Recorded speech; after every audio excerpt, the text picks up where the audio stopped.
This is a live stream talking about what I learned this morning from AZD about game.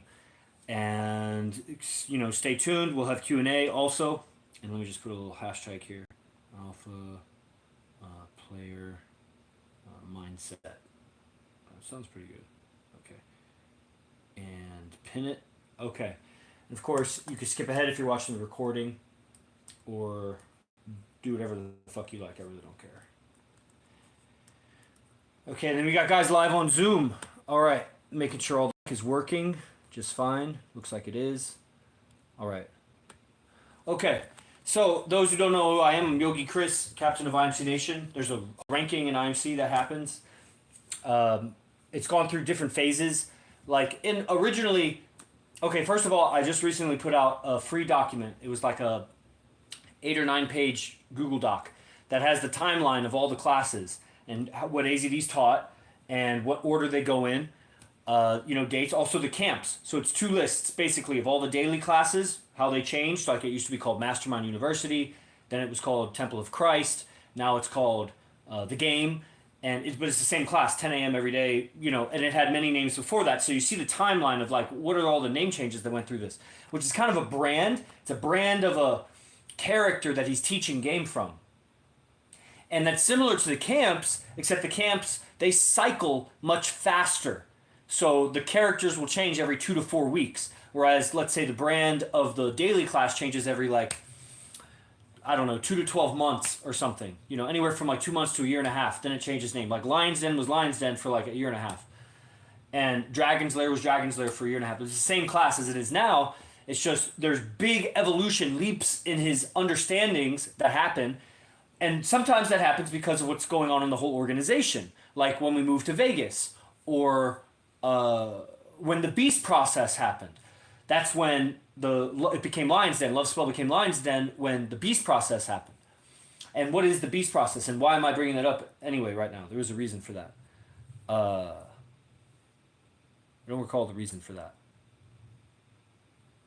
Well, anyway, so that's when the beginning of the ranking system happened, where basically guys got beads. They became anointed monks of IMC Nation. It became a legit thing.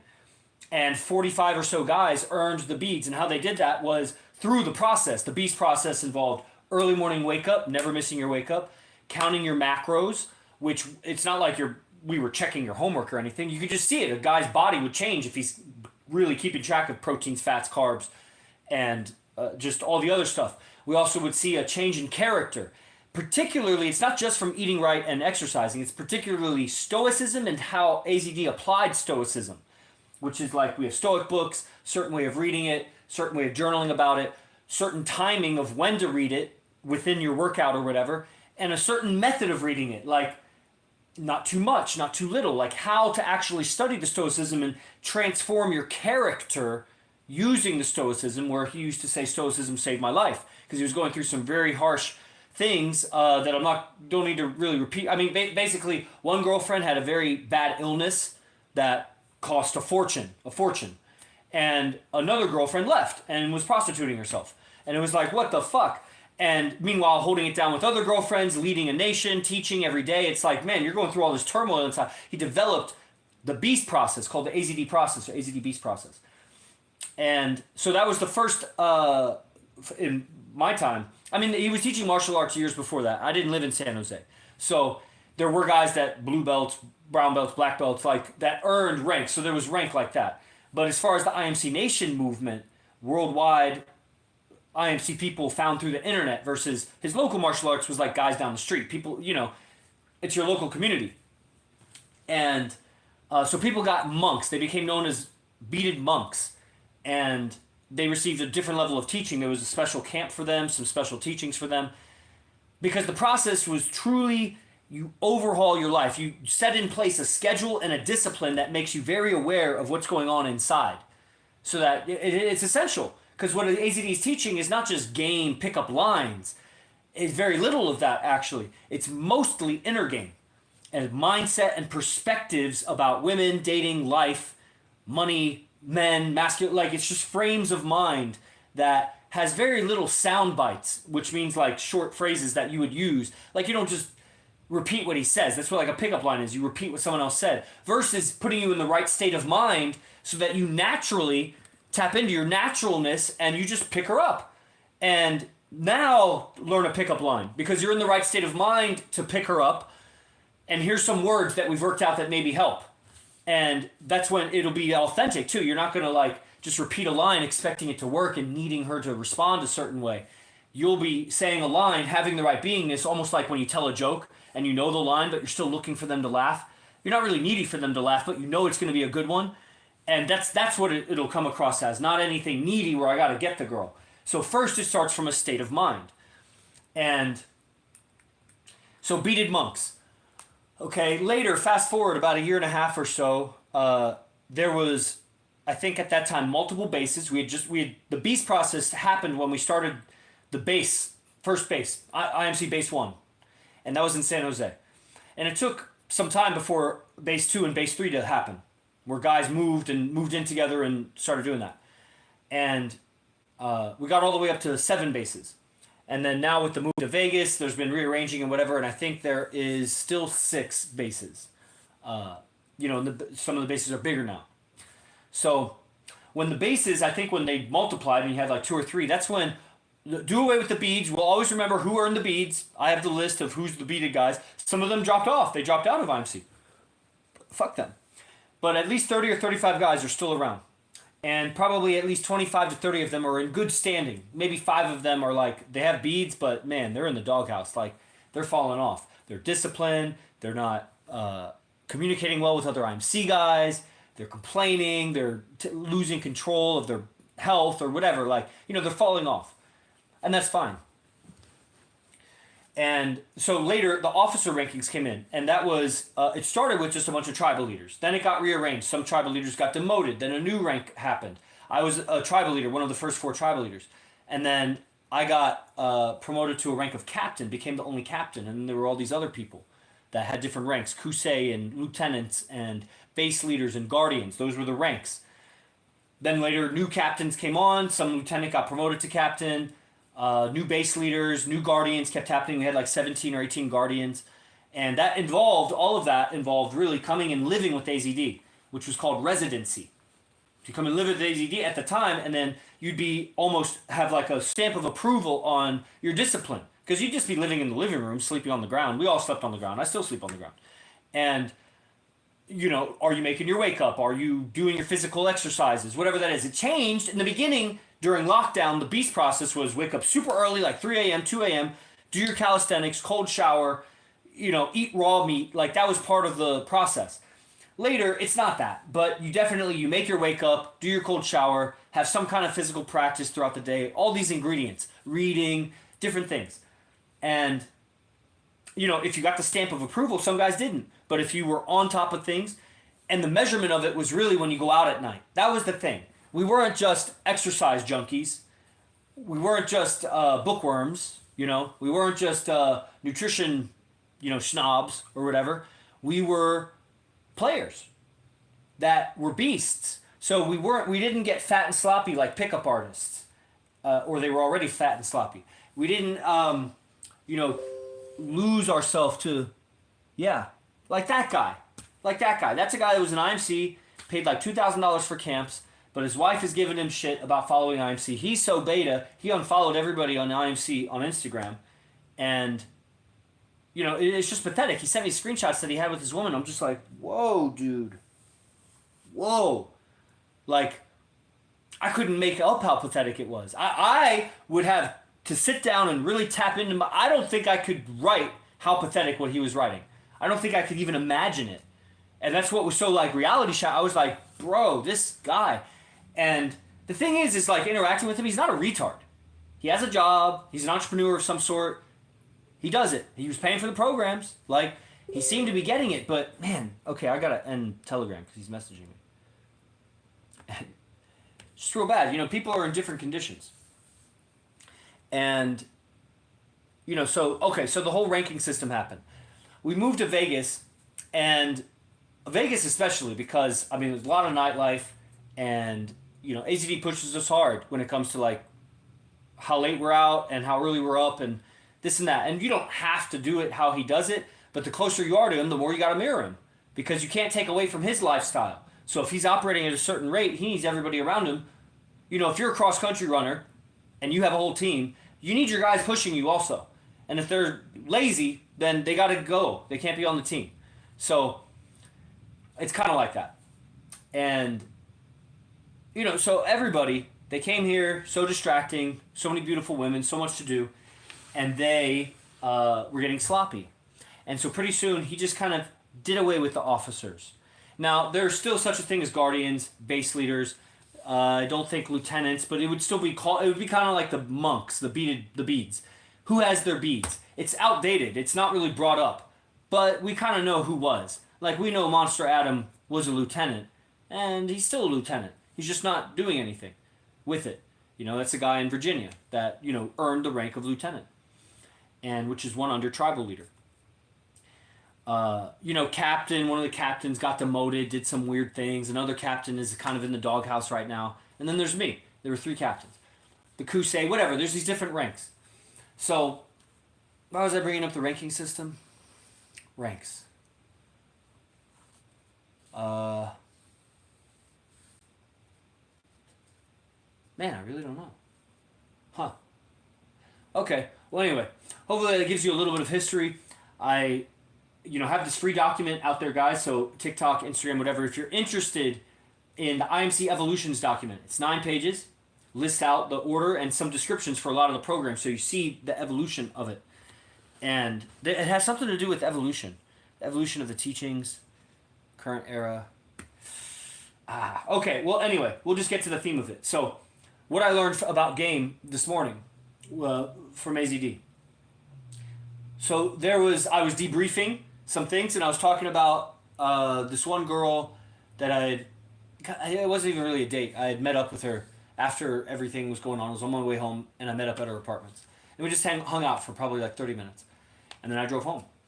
And, you know, that girl was kind of a source of an inside joke between me and another guy that I live with, because the girl had asked for my number. He already had her number. They had kind of been talking. She'd actually visited, but they'd never fooled around or anything. They just as friends or whatever. And so we have, if you ever hear about urinal talk, have a urinal talk. One day, me and that guy were in the casino bathroom, a line of urinals, and he's like 3 urinals down or something. And somehow we're talking about this girl. It was the night that she gave me her number. And so it was this whole thing about, like, he's still talking to her, but hey, she chased me down. So it's like, should I respect that you're talking to her if you didn't do anything with her and she asked for my number? Like, why? So this whole thing, a whole ethics conversation came out of it, philosophy. The philosophy of game. When you are a player by yourself, it's one thing. But when you're a player with other guys, and they're players too, you start to develop rules and boundaries between y'all. And that's how you maintain the friendship. Like, you won't want to go out with a guy. You'll think he's backstabbing you or saying weird shit about you or just whatever. Like, as you come up. And that's very foreign to a lot of guys. They don't really have wing guys. I remember when I got into the game, which was a year or 2 before I met Arash, there were no wing guys. Like, and I was part of a community that had a forum, and I did meet some other guys, and, you know, I had gone out with this guy or that guy, and there was one guy in my college town that he was into game, but a different lineage of game, and, you know, we did the whole, we were, yeah, it was that, but, you know, we were so undeveloped in our game, and so limited in our success, like, we weren't really successful at it. I mean, little successes. Let's say the success of a guy that's shy to going out. Big success. I remember when, you know, I drove to the area where there were bars. I wouldn't call it downtown, but, like, you know, my town wasn't that big. But the area where there were bars and whatever, thinking that's the way to learn game. Like, now I don't even game at bars. That's, like, ridiculous to me. Why would you go? It's just ridiculous. But you could sometimes. It's just that being, like, the staple, you know, the main arena where I would game. I mean, it's a little ridiculous. It's all kinds of weird pressure. It's stupid. But for me, I remember the day that it was like I drove there, and I drove around, and then I went home. And I was like, whew, man, I got really close that time. and then like the next time I went, and I parked, and I just sat there for a while. And then I went home, and I was like, man, that was even closer. And then I parked the next day, and then I got out, And I walked around the block a couple times, went back to my car and went home. It's like, yeah, levels of it, like that level of success. You know what I'm saying? When I finally get into the bar and I'm talking to people, I don't know how much success I'm having, but it's good to have a buddy that you can talk with. So even if we're not really pickup artists like gaming like that, getting girls or whatever, we are out doing what we know we're doing. We're looking to meet women, and we at least can interact with each other and have a somewhat good time, whatever. So that's rare. And he wasn't really good as a wingman or a friend. And I mean, it was something. We had some camaraderie. It's like you get into frisbee golf and somebody else is into frisbee golf, and pretty soon you start playing frisbee golf together. It's like you're not really friends just because you do that. You just have a shared interest, kind of. And you could become friends. And this is more like, this would be more like the Navy SEALs all decide that we're going to get into frisbee golf. And so all the Navy SEALs go and they start playing frisbee golf. And they're like hella dedicated about it. They're like trading notes about how to do it. And they're warming up and stretching and making sure they're limber. And and they're like, watching film after of like their technique. Like they're freaking Navy SEALs, but it's a ridiculous game. Most people think gaming women is ridiculous. You should just know how to do it or just be yourself, or you don't need to learn that shit. Like that's what they got. It's like, bro, if I was going to do anything that took skill, why would I just do that? If I was going to repair a vehicle, why would I just be natural, do what you think is right? You'd get a teacher or look it up. Why is a relationship with a woman less serious than fixing a car? That's like going to ruin your life if you pick the wrong woman. You could have a kid with her. She could cry rape on you and not even, she could get drunk and like be raped by someone else, and then you got some real fucking shit to handle. You know what I mean? That shit happens. Like, how is that less serious? Why should I not have a mentor or a coach about that or read a book about it? Well, if I was going to do frisbee golf, I would have maybe I wouldn't get a coach, but I would probably look some stuff up. And if I was, if I wanted to be great, then, so anything with skill. People just don't want to admit that dating and pickup is skill-based. They don't want to admit that it's skill-based because that means they could learn it, which means if they suck at it, which they do, it means they haven't learned it. They're inadequate. And now they spent their whole life wasting learning a bunch of shit that has nothing to do with women. Nothing. I have a PhD. I spent 24 and a half years in school. 12 years getting a high school diploma, 12 and a half years in university. Nothing I learned had anything to do with relationships and women. Zero. That's a lot of time. Add up all the hours studying shit that has nothing to do with women. It doesn't mean it's useless. I learned how to read and write. I can manage money for whatever reasons. I'm good with numbers. So some education was needed for that, right? But so much, I absolutely don't remember. As evidence, when we go to strip clubs and there's all these Cuban chicks, and I took 4 years of high school Spanish, and I don't know anything. I don't know anything. What a waste of time. Give me my time back. Oh, but you have to take a foreign language in high school. Give me my time back. I didn't want it. I didn't want to learn a foreign language. Why are you making me? Oh, because I get it. You're making slaves. I get it. Okay, now I get it. So, all that education, nothing to do with happy, fulfilling relationships. Nothing. The best they have, which is really the worst, is going to be some college psychology classes learning about this and that, and they're all wrong. So you're actually learning the wrong information. If there's anything worse than being ignorant, it's learning to do it wrong. And that's what all the pickup and dating coaches are out there doing. Teaching wrong techniques. They work in a narrow context with a short outlook. So what does that mean? That means you might be able to get sex tonight. They may teach you some lines and a few things, and with just a little bit of coaching, put yourself in the right situations where there's maybe some drunk chicks around, and you'll get an older woman, a loose woman, a whore, someone who just broke up with their boyfriend. I don't know if I said drunk. She could just be hella drunk or on drugs. You could get sex tonight or within some time if you get some coaching. It's very short-sighted. It's very low value also. If you want to learn game that has the kind of life, like at the beginning of the call, this girl calls me, talks about dinner tomorrow night. I tell her I already invited another girl, but if that doesn't work out, then it's you. Oh, good. Like, that's game. Neither of them are my relationships. I have 3 other relationships. They don't need to know about that, but if they found out about it, because this is a public stream, then fucking have at it. You know why they don't need to know about it? Because it's absolutely not important to me. It has no importance to me. Whether she comes, or I go alone. They don't mean anything to me. I don't need to create turbulence with my relationships by telling them every little thing, every interaction I have with women. Now, they should tell me every interaction they have with men if they want to have a clean soul. But my conscience is clean. I got nothing to report about anything about that. But that's game. And that's orderliness in your relationships. That's trust. That's not go out and fuck a drunk older chick that just broke up with her boyfriend. There's no character in that. For me to have 3 relationships, or 2 relationships or whatever, going through it with one, she's being stupid, so that's probably going to end. But it may not. Who knows? You know? Girls have been through worse and swerve back around. You got to be harsh with them sometimes. Give them the truth. It's amazing when the breakup is happening, all the truths come out. You're like, man, I was really protecting your ego by not telling you this, but now I'm going to tell you this. And if you get back together after that, you actually will trust each other more. Because you actually, so why not just save the heartache and just start with truth? That's what, baby, I'm a more than one woman guy. I'm always going to be charming to women. As I get wiser and older and better and more wealthy and more connected, more women are going to want me. You want me to cut off my balls? You want me to let those women hang and die and get with a lesser man because I'm a one-woman guy? Who's going to be your female friends as you get older, lady? You're trying to be with me. Who's going to be your female friends? Some hoe over there who's with another guy, or she's hoeing herself around, or she's just going girls' nights out, or she's a spinster or whatever. What's going to be your quality of friends as you get older, lady? Well, I tell you what, I'm going to be talking to hundreds of women. They're all going to come learn yoga from me. They're going to come learn fighting from me. They're going to go to parties with me. They're going to go to dinner with me. I'm going to train them how to be a good woman.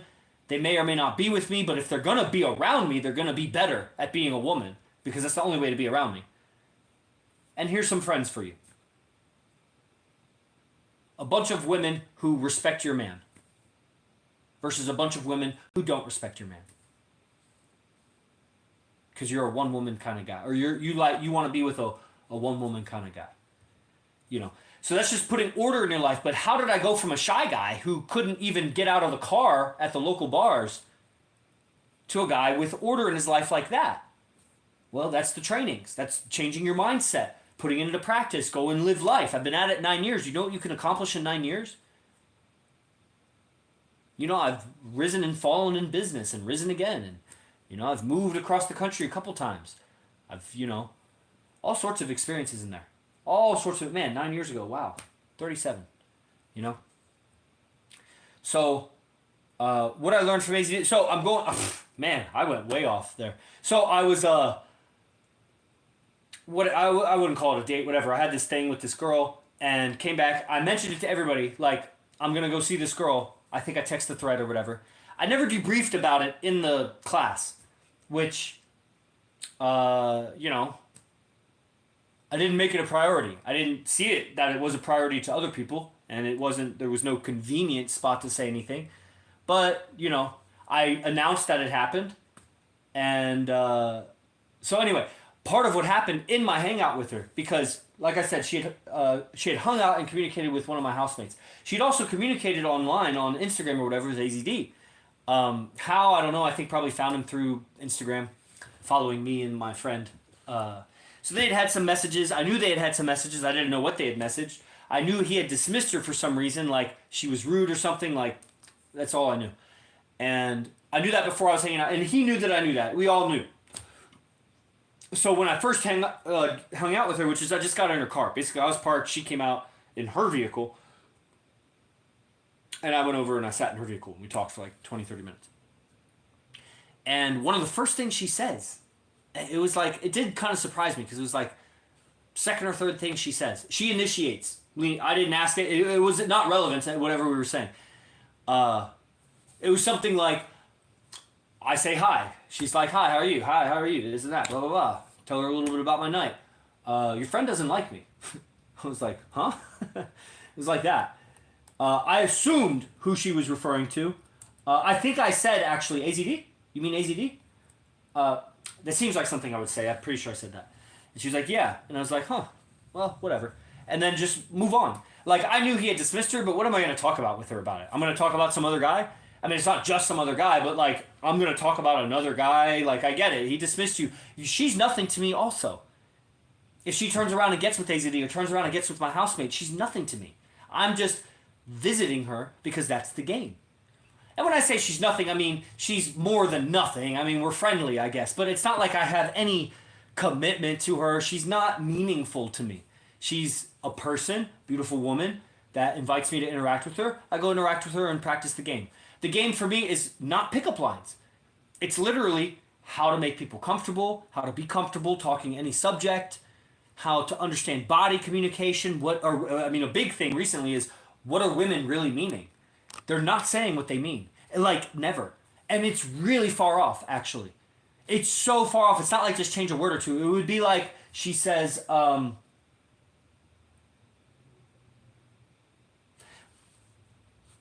let's say she says, come visit me at work. What she's saying is, I miss you. She might be saying, come give me some money. Could be, it depends on the context. There might be some other meanings, but why not just say, I miss you? Well, that would come across too needy, maybe. Oh, I have the upper hand in this relationship. Girls doesn't want to give that over. So instead, invite you to work. What if she was going to say, come give me some money? Well, I'm not going to do that because guys don't like being talked to like that. So she says this indirect thing, come see me at work. Hey, will you come visit me at work? Okay, so she's not saying what she's meaning. Don't take it literally. You got to look for what is she meaning. And that's where the training comes in, and seeing in person and hearing the dialogues in person. There's a lot said off camera, around here. And joining even the game class, because there's a lot said on camera in the game class. So she says, your friend doesn't like me. I say, who, AZD? Yeah. Oh, whatever. And then change the subject. I just go on to something else. Later, like a day or two later in game class, I say out loud to AZD and everybody, I said, she actually, I don't know how it was brought up. Oh, it's because he was asking me about the date I had the night before where the black girl came to the fucking casino. Again, meaningless, but I needed a date. So go through my stories, invite someone, hey, come. So she comes. And beautiful, I mean, she's a model, but I mean, it's just, it just is what it is. I mean, I'm just not that interested in her. And so I didn't really talk about what happened. They were all excited about something else. They were talking about this event that they were going to do in the game class, like the guys were talking amongst themselves. A lot of guys had had some really profound experiences riding in the vehicle with AZD where his main girlfriend was in, so they were debriefing about that. There was not any questions like, who else, does anybody have anything to report on, whatever. So I didn't say anything. At the end of class, he's like, well, what about your date or whatever? And then so I start debriefing about the date. I'm a little downtone about it. Why? Because I have a sales meeting with AZD right before the game class, and he kind of chewed me out and chewed a couple other guys out about this or that, and I'm feeling kind of down about it because I take shit personal like that. And so I'm still feeling kind of down about it because I'm just thinking, my mind's on business or whatever, and it comes to me to report about this thing. I'm not excited about it. I'm all downtone about it, which means like melancholy or kind of sullen or whatever. And, he calls me out for it, whatever. He has to go. I finished my debriefing about my date with the chick. And, he comes back. I think today is, today, he says, I was thinking about that. And usually people are down tone because they're hiding something it's basically they're hiding something. So I reveal I was down because of the staff meeting we had right before. And I was also not too excited about the game that I had with that girl because I didn't really think the game was that good that I had with that girl. And I'm saving myself the embarrassment. Like, I'm not trying to report on my game. It didn't end well, basically. The ending of the night didn't end bad, but it was like, for how it started great, and then it just like, because of something else that I had reported on, actually, where I confronted one of my friend's dates because she was bullying him about some shit, and whatever. I gotta call him, actually, and see what he thinks about that. Because I think I did something really righteous, and I think he liked it, but I gotta confirm it with him. But then my date had a problem with that. She got like hella triggered by it and was all like sad about it. And so I'm like handling her. She's still being polite or whatever, but and it's not the same level of interaction. She's in her head about something. Probably how I was in lecture because I was in my head about something. Now I see that. That's why we call it a bitch quality. It's beta. And so when the date ends, basically like we're not really in rapport anymore. And so I say that, and then AZD brings up, well, I was also thinking how the other night you were out with that other girl. You just brought that up the other day. Because Sultan was talking about he stayed up really late. I was saying, well, I was up late also, but I had a lot of energy. And he was like, we haven't heard about that either. But you said, I feel like I'm skipping one detail. Somewhere like the day before or something, I was talking about, oh, that's what it was. So when he said debrief about the chick that came to the casino, we also haven't heard about that other chick. And I was like, yeah. And she even brought you up. Then we moved on and it was like, okay, talk about the casino chick. Now today, he's like, and I was thinking you were down and this and that. And then you also said about that other girl that she brought me up, but you didn't say what was said. So you're keeping a secret or something like that. I'm really paraphrasing. This is not exactly how he said it. But it was like, whoa, was I keeping a secret? I wasn't intending it to be secretive, but looking from another guy's perspective. Remember, I was saying, like, if you have wing guys, you start to develop rules.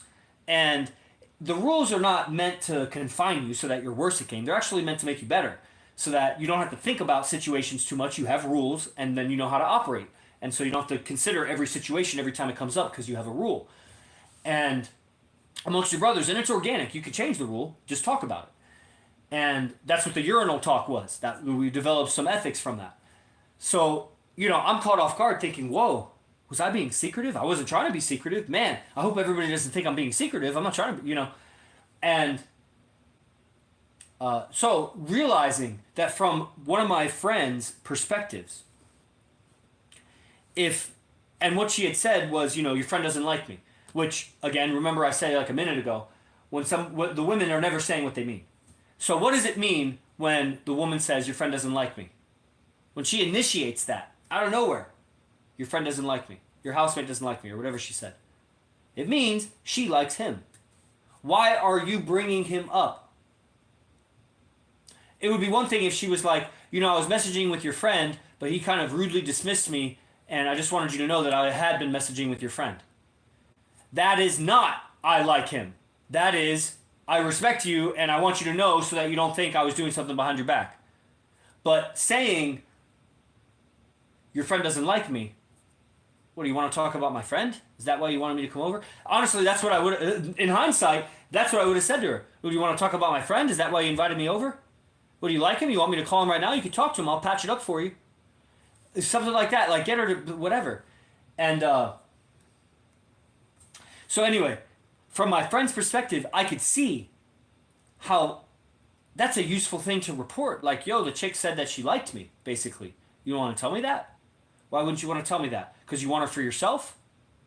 Okay, well, that's fine. And looking at that, whoa, is that what I did? So, if the girl likes the guy, there's maybe a few options here. One, you could try to bash the guy. It's called denigrate. You could talk down about him. Well,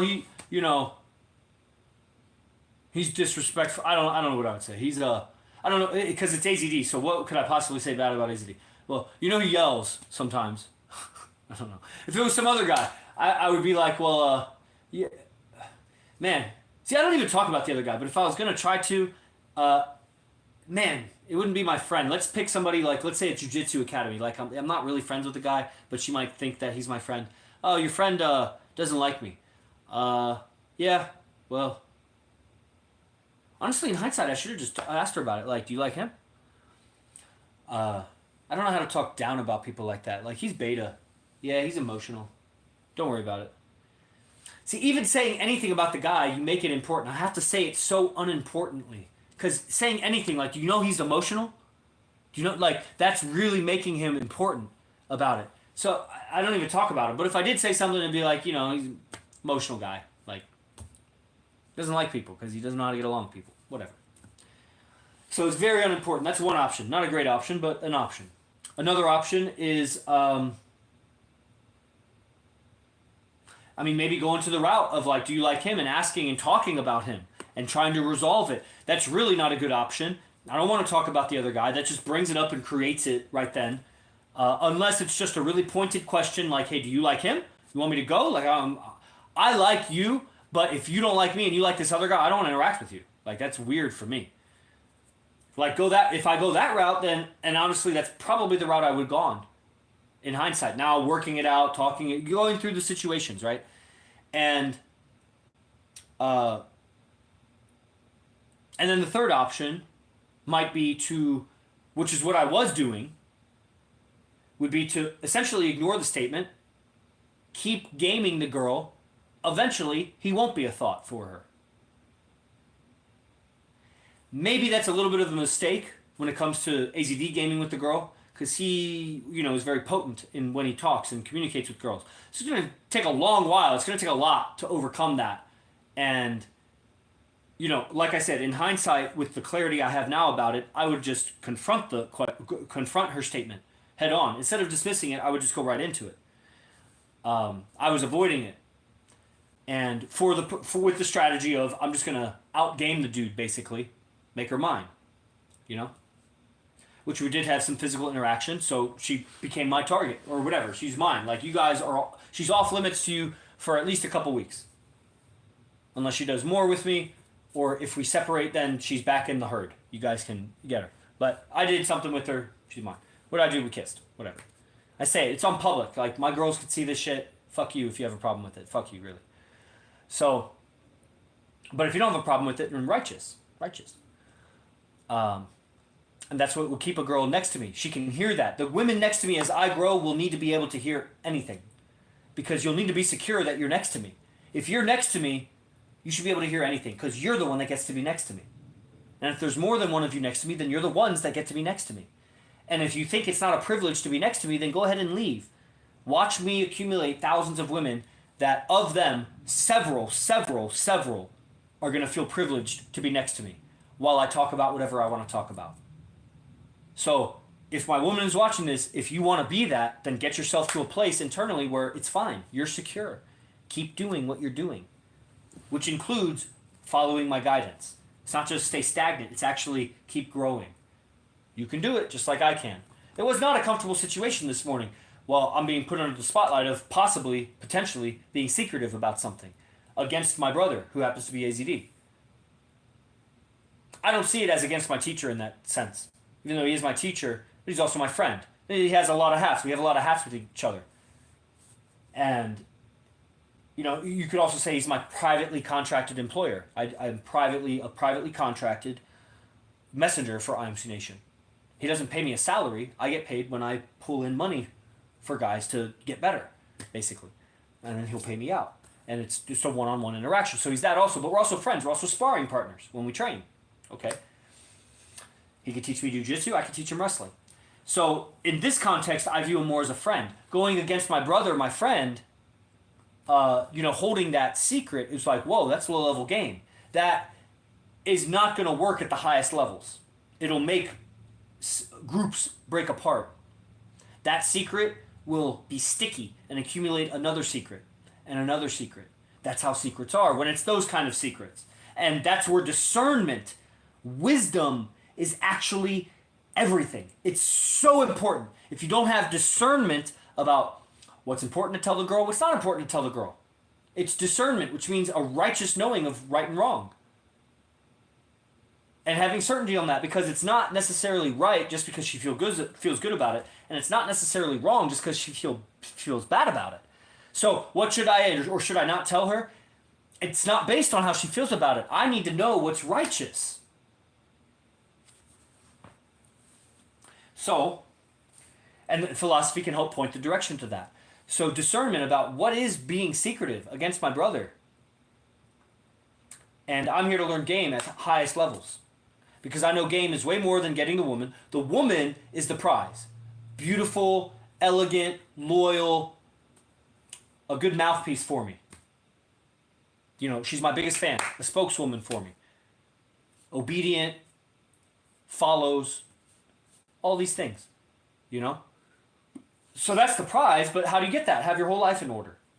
Everything, to a T. And as you start to put your life in order, more and more disorder appears. So let's say you need a job, you start the job search. Okay, that's order. You're starting to make order. Then you realize you don't have your resume in order. Chaos. So now you have to put your resume in order. As you get your resume in order, it's in order. Now you go to submit it. It's not good enough. Okay, chaos. Got to update it. Okay, you get the job interview. Okay, chaos. Now you don't know how to job interview. You have enough order to get to the interview, but now you're at the level of chaos. I don't know how to do an interview. Get better at interview, get the job, whatever. Okay, so now you got a job, you got income. You're paying you have all these bills. It was chaos. Now you're paying them. Order. Now you buy a new car or something. Shit. Now I need insurance, I need tags, I need this and that and this and that. And repairs and oil change and whatever. All this chaos that if you don't bring order to it, it's going to fuck up your life. So as you get more and more money, more and more problems, chaos, you bring more and more order to it. The more orderliness you have in your life, that's what it takes to get the woman. She falls into your order. And now beta would be, I have all this order, or not, I don't have to have order, but let's say a successful man, he'd still be beta if he has all this order around him, business, houses, real estate, friends, all this and that. A woman comes into the picture, everything destabilizes. Stops working out, misses his bills, misses the sale, shows up late to work, or something like that. Parties too hard, whatever. Chaos, because she affected him. All that order, and yet she was higher value than him because she enters the picture and all of his shit gets screwed up and scrambled. So, alpha, order, she enters the picture. No disorder, or very little, minimal disorder, manageable disorder happens because she is chaos. So she'll bring in unpredictability. But then, because you don't get so destabilized, you quickly bring order to it. That's rules and guidelines and codes of conduct and behavior for yourself and for her. Maybe you give her less rules, but you develop yourself in a way that you can handle her chaos. But like I said, if you change yourself so much that it ruins your business and how everybody else knows you, well, that again, she's affected you greatly. So it's not about I'm completely abandoning my old self for her. It's I'm making adjustments because just like she serves me and wants to please me, I want to please her too. I want her to be pleased. What's within my range of motion here to change myself so that she's attracted to me, seduced by me, just absolutely head over heels in love with me? If she's important, let me look at that. If I'm willing to make those changes, let me do that. Let me get imaginative here. That's the game here. It's all inner game. Okay? So I became much more clear about these secrets and, I'm discerning and learning the difference between when a girl, it's happened twice now, with two different girls, where a girl talks about a guy and I treat it as if she's talking about any guy. There is a difference between a girl talking about any guy and a girl talking about an IMC guy. And when I mean IMC, I don't mean like if you're far away, we've never met and this and that. That means something. But I mean the guys that I hang out with, that I know, that I interact with, that I'll probably be interacting with again very soon. And I have this thing with a girl who talked about that guy. And I'm not letting it be known. That's a secret against my brother, my close brother.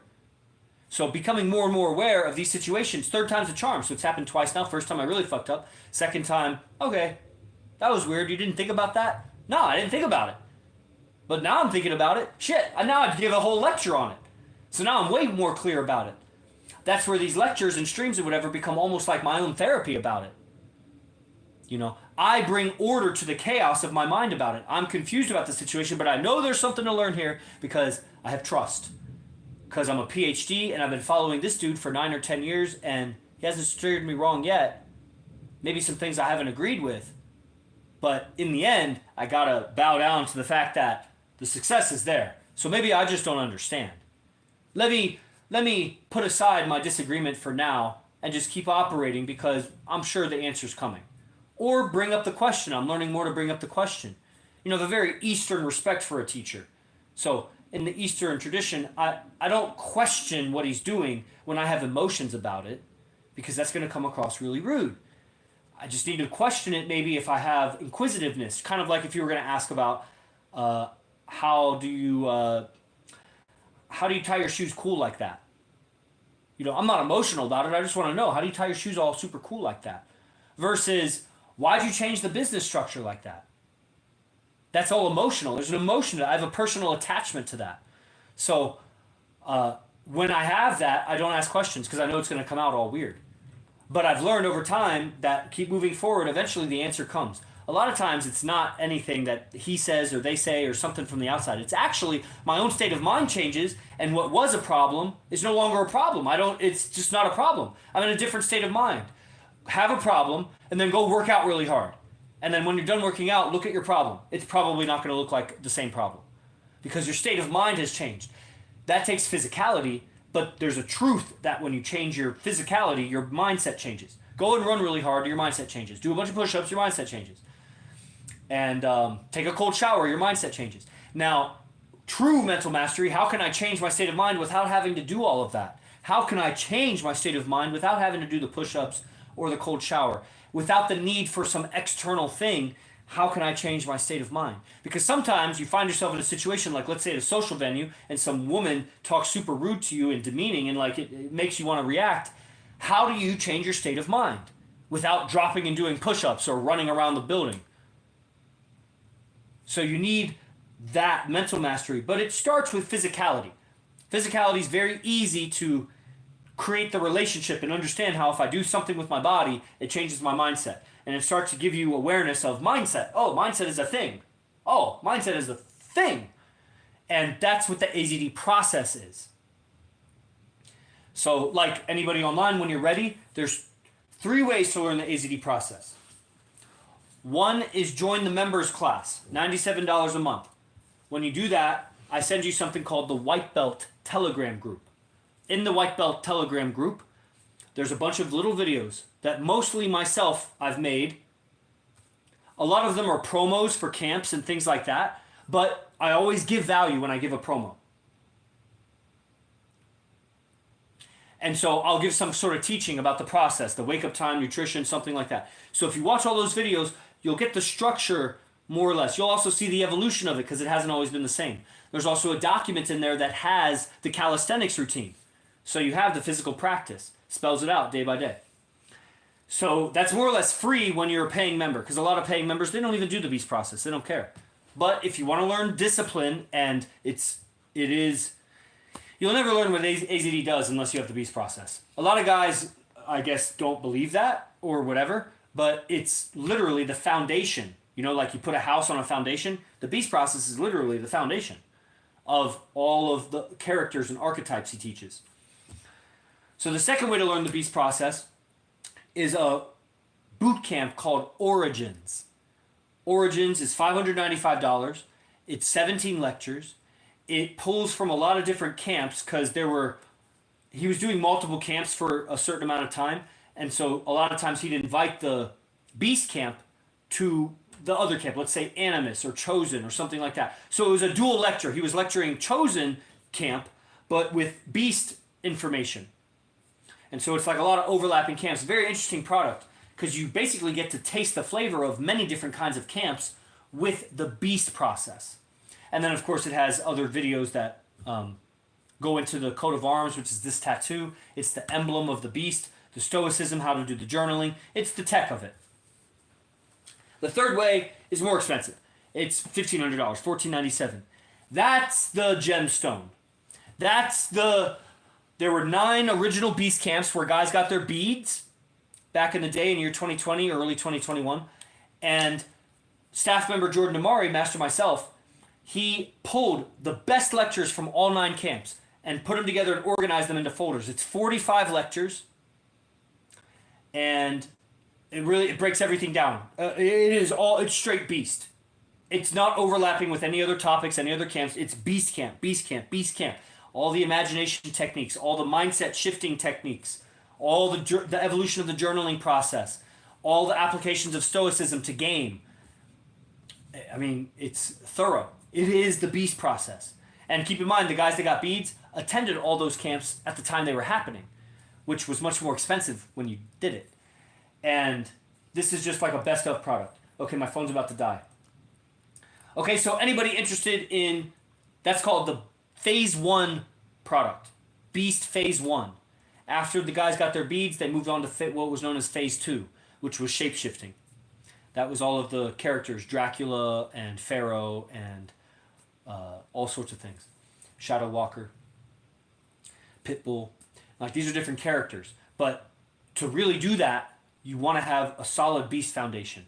You can get it for the most part in the white belt group. It's not going to be complete. It's just not. It's not my job to teach that. You'll more or less get it if you get the Origins camp. It'll be enough where you could achieve your beads if you do that. If you do that and apply it, you could get your beads. He still gives out beads sometimes. And if you really want the beast process, like you want to go through it like we went through it and understand it and be a beast like us, which is to be the most attractive man in any room, to survive, adapt, and thrive in any environment, even maximum security, solitary confinement, where the calisthenics routine comes from. Because AZD has communication with a guy in that condition. That's the phase 1 product. And this, of course, is streamed to the YouTube channels. You guys can DM me, PhD Yogi Chris on Instagram, or IMC Base 1, number 1, IMC Base 1 on Instagram. And, or of course, email me or whatever. Get involved. Somehow get in touch with me. And I can tell you more about it, or talk with you about it, or, if you need a payment plan, then we could leak it to you. And if you want to get started with it. Because one of the things I always say, like I said on a lecture this morning, I think Charles was there, is that find a way to use what you're learning from this stuff to make money. Communicate. Go out and influence people. Open doorways for yourself. Open opportunities for yourself by knowing how to communicate. Learn ambition and focus from older men who are doing it and go and apply that to your life. That's all it takes. Like I said, you just don't know in 9 years what can you achieve. It's just applying yourself. And keep going. And you'd be surprised, bro. You just got to stick with it. So, that's that. Everybody, daily classes, Origins camp, phase 1 camp. And Charles, do you have any questions? I know I've been monologuing at you. Yeah, I don't even know where to get started. Well, I would start with the white belt telegram.